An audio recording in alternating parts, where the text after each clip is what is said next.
Welcome back. Well, reading with or to your child, obviously very important in the development process. Also something that you and your child can do together just to spend some good time together with them. Here today we have Amber Emery with the Fargo Public Library to talk about the importance of reading and some great ideas for, back to school time. But this is really great for any time. And I mentioned to you in the break, I'm like, this is great for moms. You're like, it's great for everyone. Everybody. Exactly, for everybody. Sometimes it's people ask me, well, do you ever read any adult stuff? Do you just have children's? And I said, children's is the best stuff to read. I agree.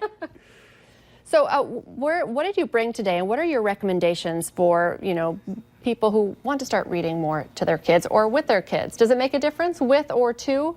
It doesn't really, no. I mean, it kind of depends on their age, certainly, and where they are developmentally. I brought stuff from all the way from board books to picture books to, kids books that kids are going to start to read on their own, all the way up to middle grade readers and graphic novels and a selection of everything in between. Well, let's start then with the basics. There is research that proves, correct, that reading does help with the development of a child, correct? Yes, all the research that I've read and that I've seen in so many ways. There's so many ways that books can be versatile. Reading with children from the time that they're born. The biggest thing what that does is it creates those good feelings inside the little kid's head because they're with the people that they love the most. And so what happens is then those good feelings get associated with reading. And so then therefore they're more interested in reading because it brings up those great feelings in their brain. I love it. I feel like when I was a kid, I would, with your favorite books, you start to memorize them as a kid. Yes. And I thought I could read, but I really had just memorized the little engine that could. Yes. I have some that I can still recite. Berenstain Bears on Vacation, I can still recite. You brought some different examples. What are some things that parents or caregivers should look for when picking a book to read with their child? Well, one of the first misconceptions is that people will look at a picture book like this, like Pete the Cat, and say that that's a book for a little kid. And they are books for little kids, don't get me wrong, but they are meant to be interactive with an adult. So they are meant for a child and an adult to sit together and read together, or when we do story time at the library, doing those together. They're called adult-supported text. It's a fancy way of saying, parents and children. Mainly because they can talk about it, and it's those discussions and that dialogue that happens. They may not even read any of the words. If you've got a squirrely kid who never sits still, they may not ever actually read the words, but if you're talking about what they're seeing and what is happening on the page, they can make up their own story, and that's just as good as reading the words on the page.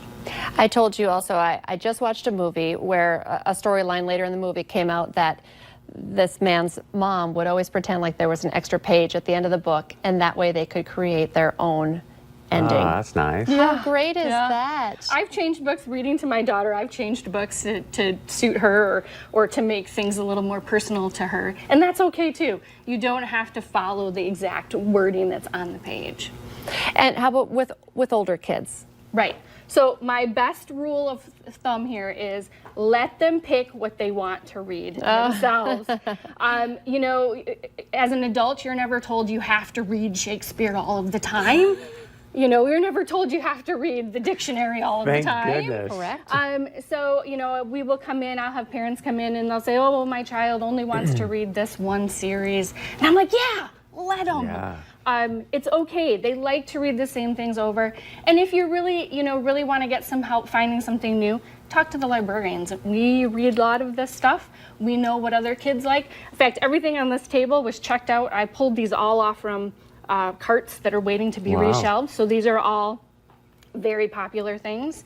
And they're all a wide range of things, from graphic novels like the Babysitter's Club graphic novel version, or Roller Girl, which is an awesome read-alike for the Babysitter's Club, to stuff like this is Owl Diaries. This is more for a child that maybe is in first, second grade, and they're just starting to get to that. Nice. I'm going to read a chapter book on my own. And go ahead and bring your kids to the library. It's more fun than you would think. And it really it's is. My free. kids love it. It's cold in the summer and it's warm in the winter, and we don't shush people, I promise. I love it. Thank you so much for coming in. Stay with us. Coming up next, why it might be a good idea to get your child a credit card.